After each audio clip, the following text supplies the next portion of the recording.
باللہ من الشیطان الرجیم بسم اللہ الرحمن الرحیم۔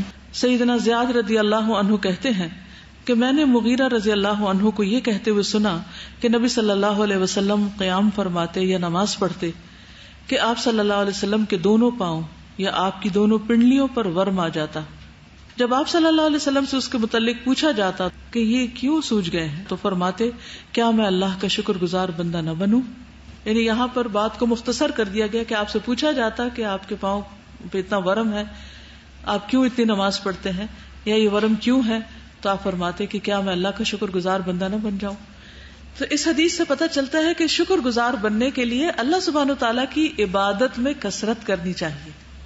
یعنی شکر صرف زبانی کافی نہیں کہ اللہ آپ کا بہت شکریہ، یہ بھی اچھی بات ہے، نعمتوں کا ذکر بھی اچھی بات ہے، لیکن اس کے ساتھ ساتھ کیا ضروری ہے؟ عبادت کی کثرت۔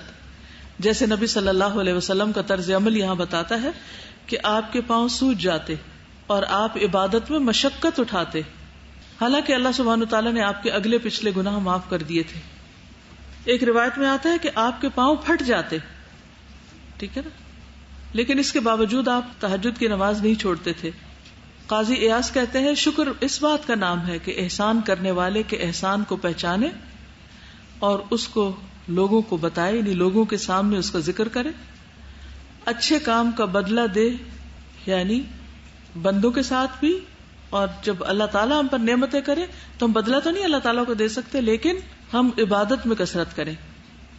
تو اعتراف بھی، تعریف بھی اور اطاعت پہ قائم رہنا، اور عبادت میں پابندی اور عبادت کی کثرت۔ اگر کسی بھی کام کی وجہ سے ہم تھک جائیں، جو عبادت کا ہو یا نیکی کا ہو، تو اس وقت اگر کوئی ہم پر ترس کھا کر ہمیں تسلی دے یا ہمیں کوئی مشورہ دے یا ہمیں ایسی کوئی سجیشن دے کہ چھوڑ دو تم اس کو، اپنی جان پہ رحم کرو، تو جواب کیا ہونا چاہیے؟ تو اللہ کا حق ادا ہی نہیں کر سکتے، یہ تو کچھ بھی نہیں۔ کیا آپ میں سے کسی کے ساتھ ایسا ہوا کہ مثلاً آپ یہ جو پڑھائی شروع کی ہے آپ نے، اس پر آپ کو مشورے ملتے ہوں کہ اپنے آپ پر رحم کرو، اپنی صحت کو دیکھو؟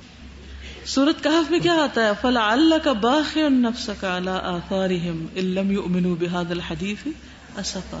شاید آپ اپنے آپ کو ہلاک کر ڈالیں، اس درجے میں محنت اور تھکاوٹ، اس درجے میں کام۔ تو نیکسٹ ٹائم جب آپ کو کوئی کہے کہ اپنے پہ رحم کرو تو کیا کریں گے؟ افلا اکون عبدا شکورا، کہ میں اللہ کا شکر ادا نہ کروں کہ جس نے مجھے صحت دی ہے، زندگی دی ہے، وقت دیا ہے، موقع دیا، وسائل دیے ہیں، اور پھر میں ان سب چیزوں کو اس کی راہ میں نہ لگاؤں۔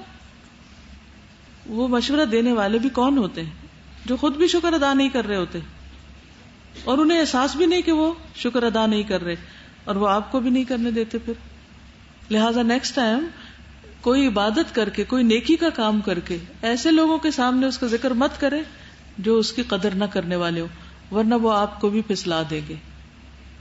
تو گویا عبادت احسان نہیں، شکر گزاری کا ذریعہ ہے۔ اگر زیادہ کرتے ہیں تو زیادہ شکر گزار ہیں، کم کرتے ہیں تو کم شکر گزار ہیں۔ قرآن مجید آپ کو اللہ سبحانہ وتعالیٰ نے دیا، اور آپ کو جسم، جان، آنکھیں، سب کچھ اللہ سبحانہ وتعالیٰ نے دی۔ تو اگر ہم اپنے جسم کو، آنکھ، کان، دل، زبان کو اللہ کی راہ میں، اللہ کے کلام پڑھنے میں لگا رہے ہیں، تو یہ صرف شکر گزاری ہے، کسی پر احسان نہیں۔ جبکہ اللہ تعالیٰ نے پیدا ہی ہمیں اپنی عبادت کے لیے کیا ہے، تو کوئی بھی اپنی ڈیوٹی پوری کر کے احسان نہیں کسی پہ جتاتا، اس لیے جو شکر ادا کرتا ہے وہ اپنے ہی فائدے کے لیے کرتا ہے۔ اور رسول اللہ صلی اللہ علیہ وسلم کو چونکہ یہ خوشخبری دے دی گئی تھی کہ آپ کے اگلے پچھلے سب گناہ معاف ہیں، تو اس کے باوجود وہ یہ سب کچھ کرتے۔ تو اس سے کیا پتہ چلتا ہے کہ جب ہمیں یہ پتہ بھی چل جائے یا ہمیں یہ احساس ہی کبھی ہونے لگے کہ ہم نے بہت نیکیاں کر لی ہیں، تو بھی مزید نیکی کرنے سے رہ نہ جائیں، کیونکہ شکر گزار جو ہوتا ہے کبھی بھی اس کا دل نہیں بھرتا۔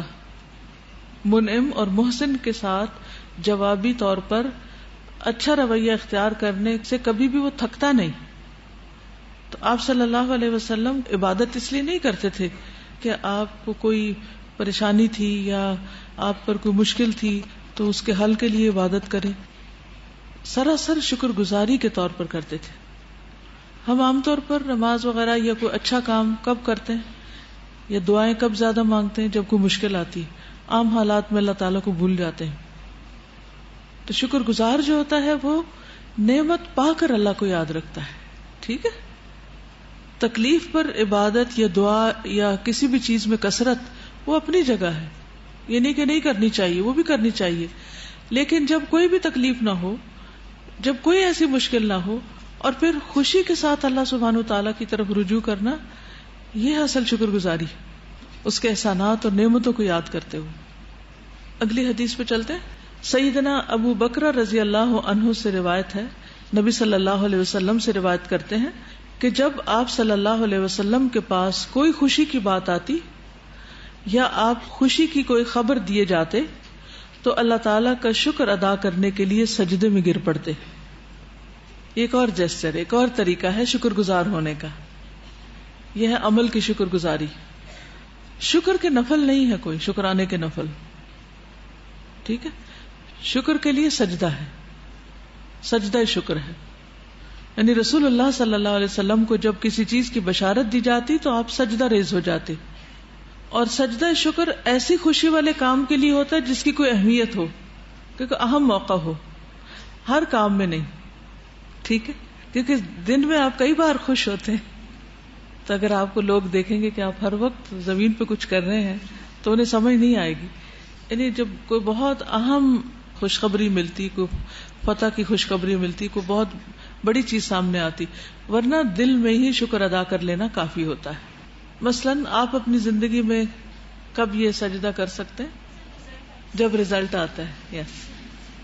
اور قرآن مجید کے ختم ہونے پر، کوئی سورت حفظ ہو جائے، آپ کو کوئی جاب مل جائے، کسی کا بچہ پیدا ہو، یعنی جو بھی چیز آپ کے لیے بہت ایکسائٹمنٹ کی ہو.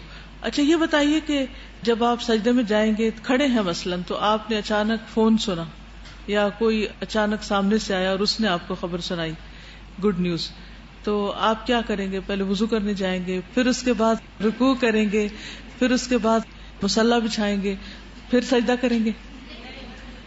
دین اینڈ دیئر، ادھر ہی اسی وقت.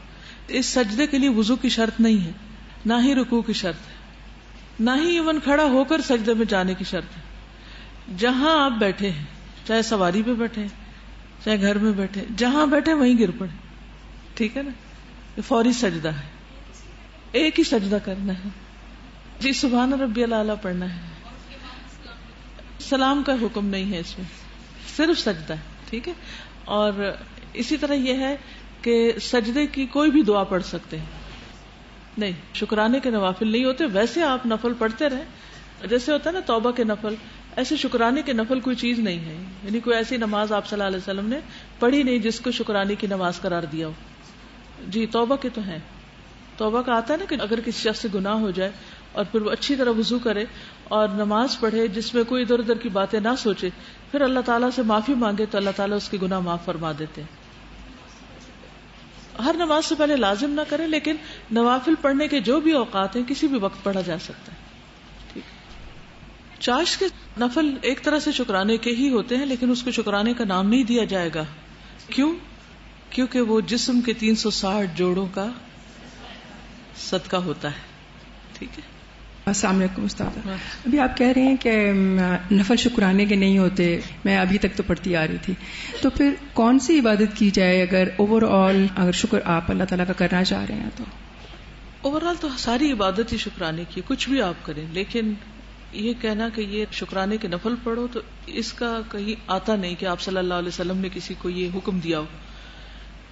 قرآن مجید میں اللہ سبحانہ وتعالیٰ نے جو نبی صلی اللہ علیہ وسلم کو فتح کے موقع پر حکم دیا، اذا جاء نصر اللہ والفتح ورأیت الناس يدخلون فی دین اللہ افواجا فسبح بحمد ربک واستغفرہ انہ کان توابا. ٹھیک ہے. تو اس میں آپ کو تسبیح کا حکم دیا گیا کہ آپ اللہ کی تسبیح بیان کریں، استغفار کریں. تو یہ جو تسبیح اور استغفار اور ذکر کی کثرت ہے، جیسے زکریا علیہ السلام کو حکم دیا گیا تھا جب ان کو بیوی کے حمل کی خوشخبری ملی کہ جب تمہیں پتہ چلے تو تم کیا کرنا، تسبیح کی کثرت کرنا صبح و شام، اور کسی سے بات نہیں کرنا. تو تسبیح کا ذکر ملتا ہے. اسی طرح نماز کا بھی اگرچہ ذکر ملتا ہے لیکن کوئی ہمیں نماز پرسکرائبڈ ایسے نہیں بتائی گئی، جیسے انا آتینا کل کوثر فصلی لربک وانحر ان شانئک ھو الابتر، کہ ہم نے آپ کو خیر کثیر عطا کی تو آپ کیا کریں، اپنے رب کے لیے نماز پڑھیں اور قربانی کریں. لیکن اب قرآن مجید کی آیت سے تو پتہ چل رہا ہے کہ نماز پڑھیں، لیکن یہ نہیں پتہ چلتا کہ کیا کوئی خاص نماز آپ کو دی گئی تھی. آپ کو جو خاص نماز دی گئی تھی وہ تہجد کی نماز تھی. ٹھیک، ونحر اور قربانی، جو آپ نے فتح مکہ کے بعد جب حج کا موقع آیا تھا تو آپ نے 100 اونٹوں کی قربانی دی تھی. تو ہم صدقہ خیرات کر سکتے ہیں، تسبیح کر سکتے ہیں، ہم اپنی نماز میں طوالت اختیار کر سکتے، جو نماز پڑھ رہے ہیں اسی کو بہتر اور بنا سکتے ہیں، تہجد پڑھ سکتے ہیں، اشراق چاش جو آلریڈی نوافل ہمیں بتائے گئے ہیں انہی کی پابندی کر سکتے ہیں شکرانے کے طور پر. یعنی جو عبادت آپ کر رہے ہیں نا اسی کی کوالٹی اور بہتر بنا دیں. ٹھیک ہے، اور صدقہ خیرات کر دینا چاہیے انسان کو. آخر دعوانا ان الحمد للہ رب العالمین. سبحانک اللہم و بحمدک اشہد ان لا الہ الا انت استغفرک و اتوب الیک.